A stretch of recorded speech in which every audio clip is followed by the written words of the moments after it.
Now, you appeared on Question Time. You are it's not my term. You're a self-styled Brexit-loving blonde bombshell. So you're young, you're blonde, you're beautiful, and you're a Brexiteer, and you have right-wing political opinions, or shall we say centre-right opinions. And this is when the nation found out about your political leanings when you appeared as one of the audience members on Question Time. Let's have a little look at your moment in the light.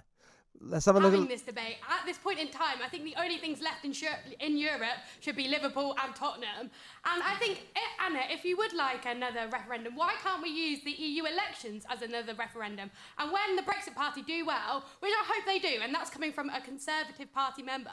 I've been a member of the Conservative Party since I was 16. I'm now 19. I've canvassed for them, but the party has let us down. And I will be voting for the Brexit Party during the European elections. And that seems to me a democratic way of having a second referendum, which would be undemocratic.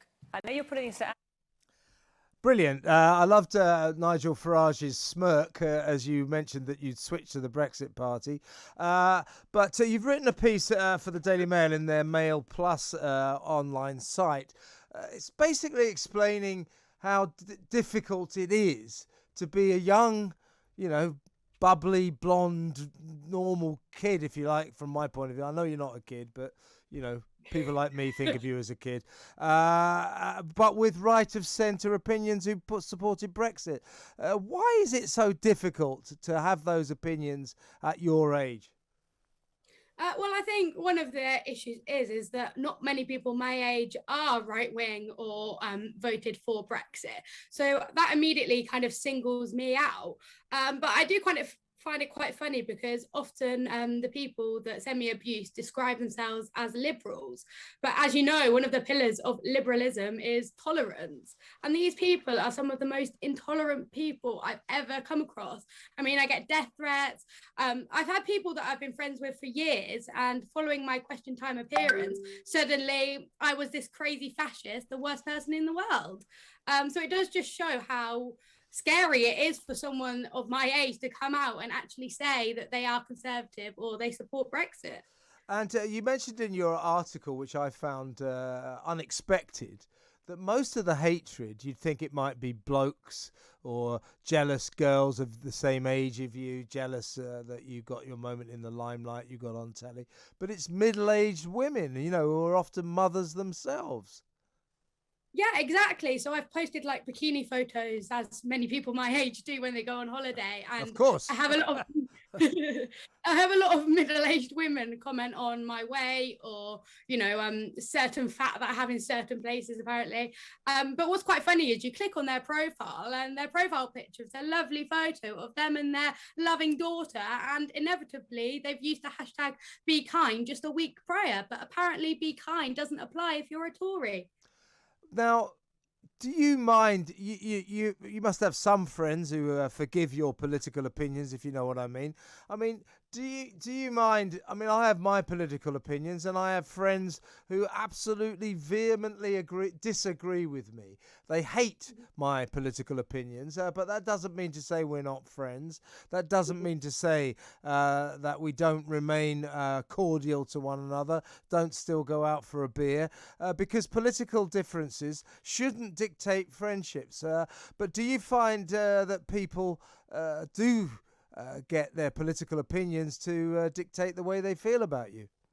Well, yeah, I completely agree with you. God forbid that we judge people by their character and how they treat me rather than their politics. But I have found that I have friends like you from all over the political spectrum. And I think the one good thing about kind of the hate I got was I realized who my true friends were, because there were people that I'd been friends with for years, that I went to school with, that suddenly turned on me because I came out as a Brexiteer.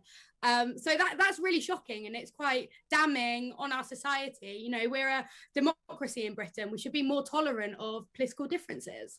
Well, you seem a very confident young lady. Does it bother you, all this trolling and death threat stuff that you get, and these horrible comments? So you mentioned some of them in your article. I'm not going to repeat them because they're too disgusting, to be honest with you. Does it bother you? Well, I think yes and no. I have quite thick skin, so the appearance one's definitely not. But obviously, there's only so many times you can be told to kill yourself. That we're all human. Sometimes it does get to me. But normally it's just been online. But I did have one instance where someone actually spotted me from Twitter and said, "Oh, you're a Tory," and then proceeded to throw a drink over me on a night out. Obviously, I went home, and at that point, I was really, really upset because I didn't feel like going out. I was so scared that I'd see this person again. And the amount of support that the person that threw the drink over me got on Twitter. I mean, she was top trending. People were calling her a legend. People were telling me that they were going to do the same thing if I came to their city. So I think that did get to me. But then I thought, you know what? This fight is too important. When I have people messaging me saying that I'm the reason that they told their friends that they're conservative, then I think, you know what? I've got to do it. Good for you. What do you do, Emily? You a student or are you at work? I'm a student. Yeah. I'm a student. I'm in my last year of uni. Okay, and what are you studying? I'm doing politics and religion, so I'm never someone to shy away from controversy. And what are you planning to do for a career? I've just been applying for kind of graduate schemes in like consultancy and things like that. But yeah, it's kind of a bit scary because I'm in my last year of uni, but I still don't know what I want to do.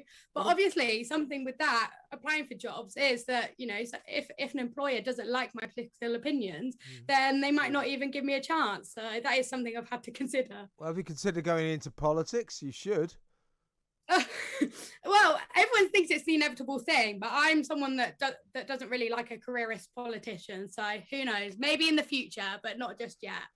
And how did you? I mean, this is kind of banal question, but how did you form your political worldview? Because I respect you enormously because you've obviously got independent mind, you're independent of spirit.